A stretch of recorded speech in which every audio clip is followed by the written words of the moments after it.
Hello दोस्तों, फिर से स्वागत है आपके अपने YouTube channel BK physics master में। फिर से हाजिर हूँ क्लास 12 पे इसका एक और बहुत ही महत्वपूर्ण प्रश्न लेकर। आज हम तैयार करने वाले हैं आइंस्टीन का प्रकाश वैद्युत समीकरण। यह प्रश्न बोर्ड परीक्षा में 5 अंक का पूछा जाता है। बहुत ही महत्वपूर्ण प्रश्न है, तो आज इसको हम बहुत ही आसान तरीके से तैयार करने वाले हैं। तो वीडियो में अंत तक बने रहिएगा। पसंद आए तो लाइक कीजिएगा, ज़्यादा से ज़्यादा हो सके शेयर कीजिएगा, नए हो सब्सक्राइब जरूर कीजिएगा। तो आइए समझते हैं हम आइंस्टीन का प्रकाश वैद्युत समीकरण क्या है।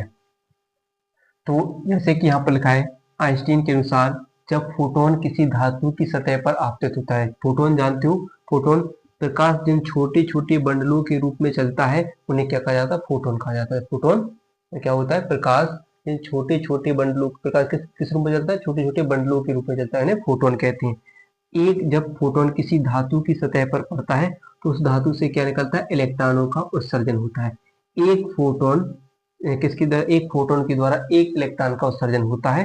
तो वही इसमें बताया गया है कि जब फोटोन किसी धातु की सतह पर आपतित होता है तो एक फोटोन एक इलेक्ट्रॉन से अनुक्रिया करता है। उसमें उपस्थित मुक्त ऊर्जा, एक फोटोन एक इलेक्ट्रॉन से अनुक्रिया करता है और उसमें जो जितनी भी ऊर्जा हुई है, जो जितनी ऊर्जा उसमें उपस्थित मुक्त ऊर्जा फोटोन की संपूर्ण ऊर्जा को क्या करता है, पूर्ण रूप से अवशोषित कर लेता है। क्या कर लेता है, तो एक बार और रिपीट कर सकते हैं। क्या पढ़ा हमने कि जब फोटोन किसी धातु की सतह पर आपतित होते हैं तो एक फोटोन एक इलेक्ट्रॉन से ही अनुक्रिया करता है। उसमें उपस्थित मुक्त इलेक्ट्रॉन फोटोन की संपूर्ण ऊर्जा को पूर्ण रूप से क्या कर लेता है, अवशोषित कर लेता है। जो इलेक्ट्रॉन होता है, जो मुक्त इलेक्ट्रॉन होता है, वो फोटोन की संपूर्ण ऊर्जा को पूर्ण रूप से अवशोषित कर लेता है। यानी वह ऊर्जा किस रूप में अवशोषित होती है, तो क्या होती है, ई बराबर एच न्यू, किसमें, ई बराबर एच न्यू के रूप में होती है। संपूर्ण ऊर्जा के लिए क्या लिखते हैं, फोटोन की संपूर्ण ऊर्जा के लिए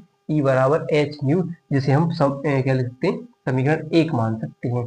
अगर हम और फिर देखें कि इलेक्ट्रॉन द्वारा प्राप्त यह ऊर्जा दो रूपों में प्रयुक्त होती है। संपूर्ण कुल ऊर्जा क्या होगी, ई बराबर एच न्यू हो गई। अब ये कितने दो रूपों में क्या होगी, प्रयुक्त होगी। पहली होगी मुक्त इलेक्ट्रॉनों को धातु की सतह से, मुक्त इलेक्ट्रॉनों को धातु की सतह से बाहर निकालने में कार्यफलन के रूप में। कार्यफलन क्या होता है कि वह न्यूनतम ऊर्जा जो किसी धातु की सतह से इलेक्ट्रॉन उत्सर्जित करने के लिए आवश्यक होती है, वह क्या कहलाता है, कार्यफलन कहलाता है। तो कार्यफलन के रूप में प्रयुक्त होगी। कार्यफलन को किससे लिखते हैं, डब्ल्यू जीरो से लिख सकते हैं। डब्ल्यू बराबर एच न्यू जीरो हो गई। इसे हम समीकरण 2 मान लेते हैं या न्यू नॉट मान लेते हैं। तो इसे समीकरण 2 मान लेते हैं।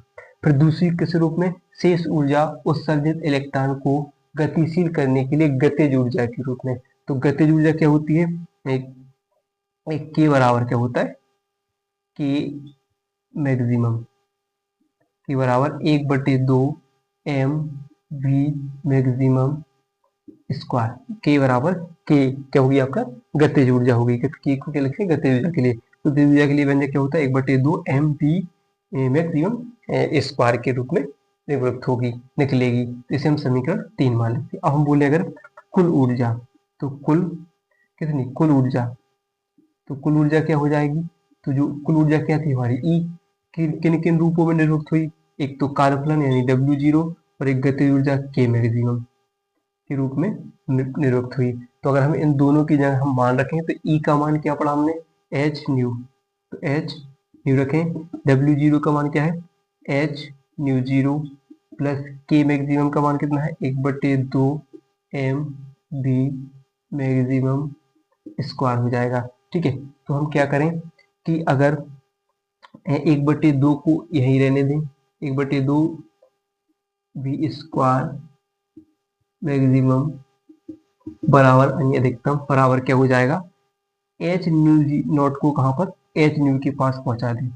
तो एच न्यू माइनस क्या हो जाएगा, यहाँ पर प्लस का इसकी तरफ जाएगा तो माइनस का, तो एच न्यू नॉट या जीरो हो जाएगा।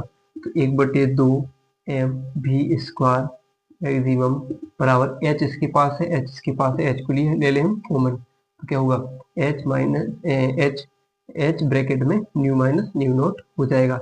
यानी यह क्या हो जाएगा, आइंस्टीन का, यही क्या कहलाता है, आइंस्टीन का प्रकाश वैद्युत समीकरण। या जो न्यू जीरो क्या होता है, दहली आवृत्ति या दहली तरंग हो जाती है, दहली आवृत्ति हो जाती है, सर क्या होती है, दहली आवृत्ति। तो ये होता है आइंस्टीन का, यही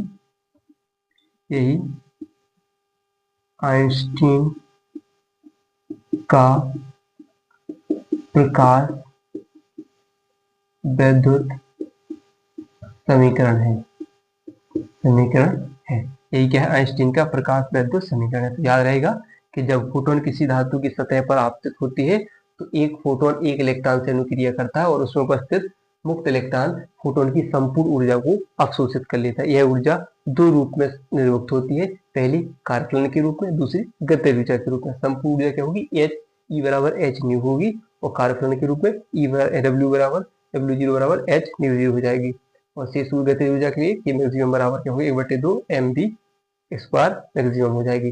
कुल ऊर्जा लिखा हमने, दोनों को कितनी ऊर्जा, कुल ऊर्जा कितने रूप में? कार्यफलन और गतिज ऊर्जा के रूप में। उन दोनों की मान रखी हमने यहाँ पर, और यहाँ पर क्या किया हमने? एच नॉट को एच न्यू के पास पहुंचाया और यहाँ पर एच कॉमन ले लिया। जो समीकरण बना वो क्या कहलाया? आइंस्टीन का प्रकाश वैद्युत समीकरण कहलाया। तो वीडियो पसंद आई हो तो वीडियो को लाइक और चैनल को सब्सक्राइब करना ना भूलिएगा।